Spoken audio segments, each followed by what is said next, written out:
ದೊಡ್ಡಬಳ್ಳಾಪುರದ ಏನು ಆಲಿನ್ ಡೈರಿ ಮುಂಭಾಗದಿಂದ ಹಿಡಿದು KCP ಛತ್ರದವರೆಗೆ ರಸ್ತೆ ಮಾಡಬೇಕು ಅಂತ ಹೊರಟಿದ್ದೀರಿ. ಅದರಲ್ಲಿ ತಾಲೂಕು ಕಚೇರಿಯಿಂದ ಗ್ರಾಮಾಂತರ ಪೊಲೀಸ್ ಠಾಣೆವರೆಗೂ ಆಗಿರ್ತಕ್ಕಂಥ ರೋಡ್ನ ಈಗಾಗಲೇ ಇಂದಿನ ಶಾಸಕರಾದ ವೆಂಕಟರಮಣಯ್ಯನವರು ಮಾಡಿದರು.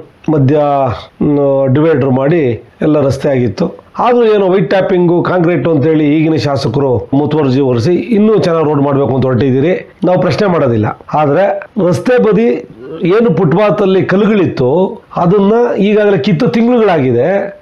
ಇಲ್ಲಿರ್ತಕ್ಕಂಥ ಮರಳೆಲ್ಲ ರೋಡಿಗೆ ಬರ್ತಾ ಇದೆ.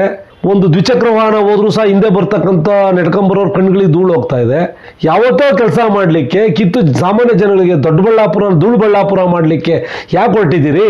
ಒಂದಿನ ಇವತ್ತು ಕಿತ್ಬಿಟ್ಟು ನಾಳೆ ಕೆಲಸ ಮಾಡ್ಬೋದಾಗಿತ್ತು. ತಿಂಗಳುಗಳಿಂದ ಕಿತ್ತು ಅಲ್ಲೇ ಜೋಡಿಸಿ ಬಿದ್ದಿದ್ದಾವೆ, ನೋಡ್ಬೇಕು ನೀವು. ಯಾಕೆ ಜನ ಏನು ಕೇಳಲ್ಲ ಅಂತನ? ಅಧಿಕಾರಿಗಳು ನೀವು ಆಡಿದ್ದೆ ಆಟ ಅಂತನ? ದಯವಿಟ್ಟು ಪ್ರಶ್ನೆ ಮಾಡೋ ಅಂಥವ್ರು ಇದ್ದಾರೆ. ಕರ್ನಾಟಕ ರಕ್ಷಣಾ ವೇದಿಕೆ ಹುಡುಗರು ಬಂದು ತಮ್ಮನ್ನು ಭೇಟಿ ಮಾಡಿದ್ದಾರೆ. ನಾಳೆ ಕೆಲಸ ಇಡ್ತೀವಿ, ನಾಳೆ ಬರೀ ಸುಳ್ಳು ಹೇಳ್ತಾ ಇದ್ದೀರಿ. ದಯವಿಟ್ಟು ಆದಷ್ಟು ಬೇಗ ಕಾಮಗಾರಿ ಕೈಗೆತ್ಕೊಬೇಕು. ಯಾರಿಗೂ ಧೂಳು ಆಗೋದು ಜನಕ್ಕೆ ಓಡಾಡೋಕ್ಕೆ ತೊಂದರೆ ಇಲ್ದಂಗೆ ಕಾಮಗಾರಿ ಪೂರ್ಣ ಮಾಡಬೇಕು ಅಂತ ಮನವಿ ಮಾಡ್ತೇವೆ.